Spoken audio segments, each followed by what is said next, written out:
Hai, kali ini kita coba bikin satu konten tentang kejahatan, di mana kita bisa ambil pelajaran dari kasus tersebut.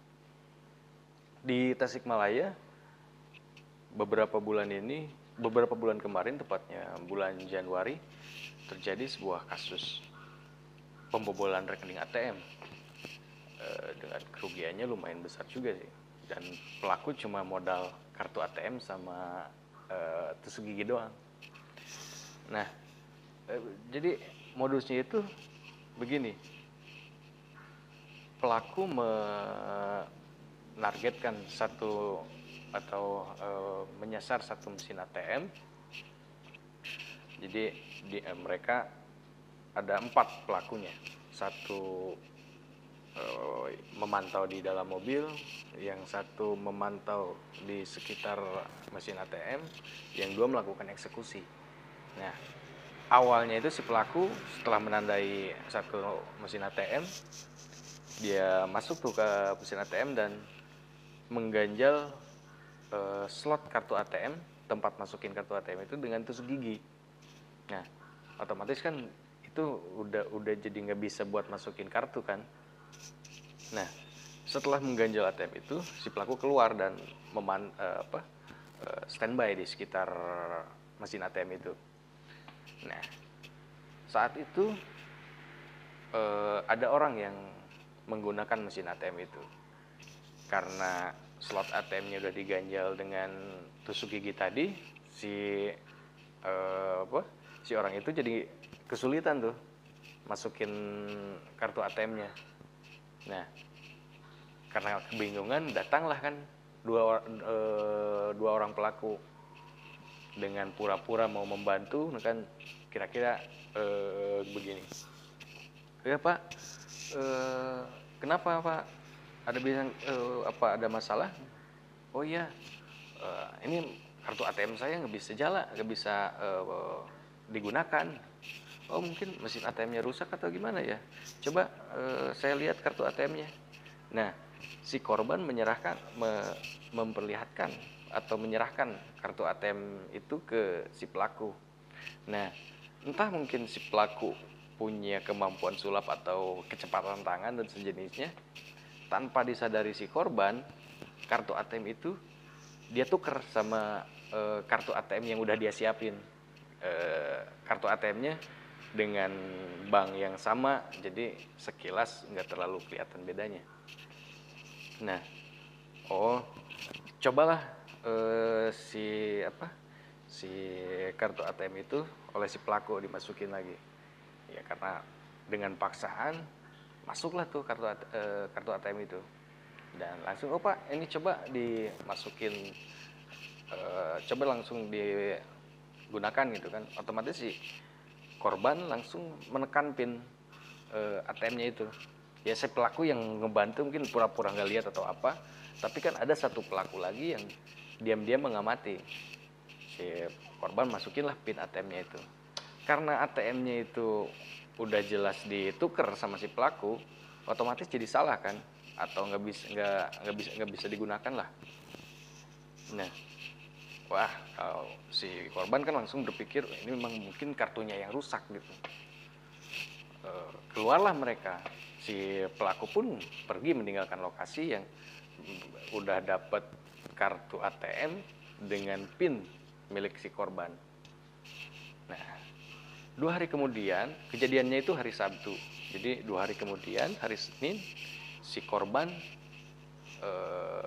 pergilah ke bank.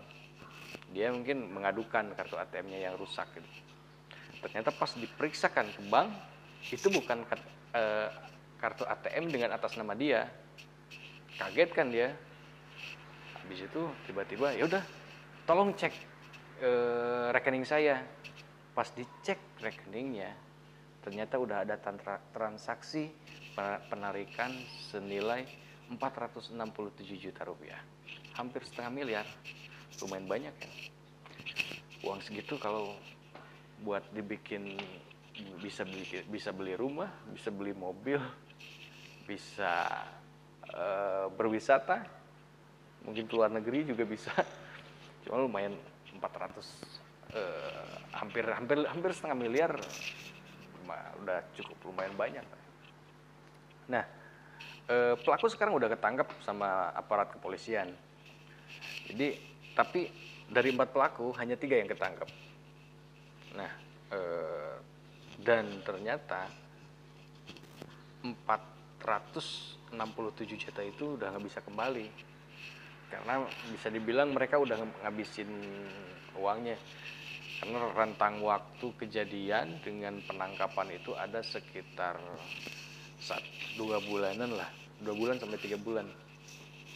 Nah, apalagi satu pelaku yang masih buron, dia terbilang dapat jatah yang paling besar, hampir 400 jutaan. Nah, jadi yang tiga orang ini cuma dapat sekitar 7 juta, 20 juta, ya sekitar segitulah. Nah, dari kasus ini kita bisa belajar bahwa harus lebih berhati-hati ketika menggunakan kartu ATM atau mau mengambil uang di mesin ATM, karena ya orang yang mau bantu kita bisa jadi bukan mau benar-benar ngebantu kita. Bisa jadi dia punya niat jahat atau ya yang kayak gitulah. Jadi saran untuk teman-teman, ketika misalkan kartu ATM ini tidak bisa digunakan di mesin ATM, selama ketika ATM itu kartunya bisa diambil lagi, upayakan jangan minta tolong ke orang asing. Selama kartu ATM itu ada di kita, insya Allah uang kita aman. Nah, bedanya ketika sudah dipegang sama orang lain, kita kan nggak tahu, kayak kasus tadi, dengan gerakan cepat dia nuker kartunya. Nah, atau misalkan ketika si kartunya nyangkut, bisa jadi itu juga belum benar-benar ketelan. Bisa jadi ada orang lain yang bisa nyabut kartunya.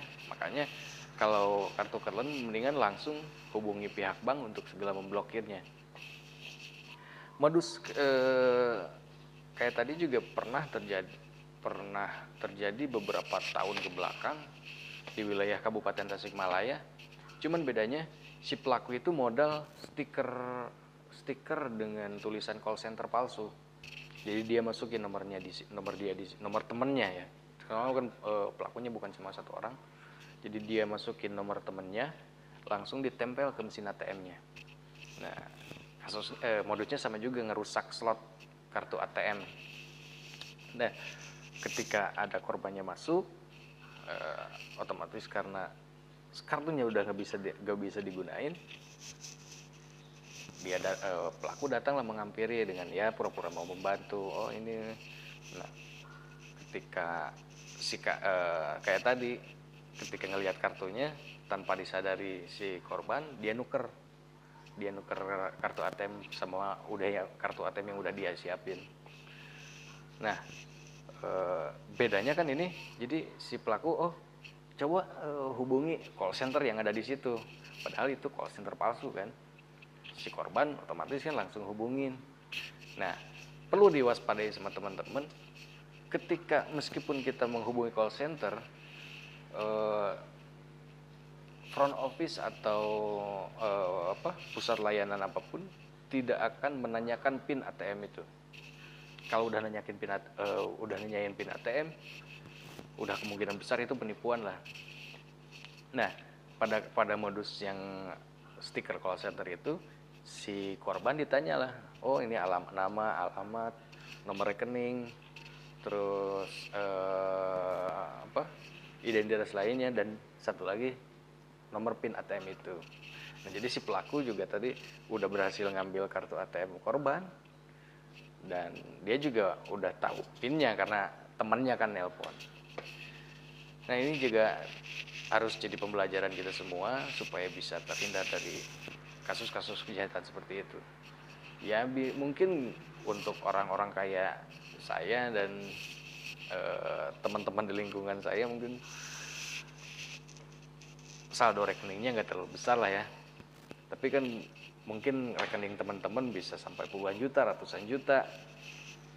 Ya, sayang kan kalau tiba-tiba hilang begitu saja, karena bisa dibilang kecerobohan kita juga.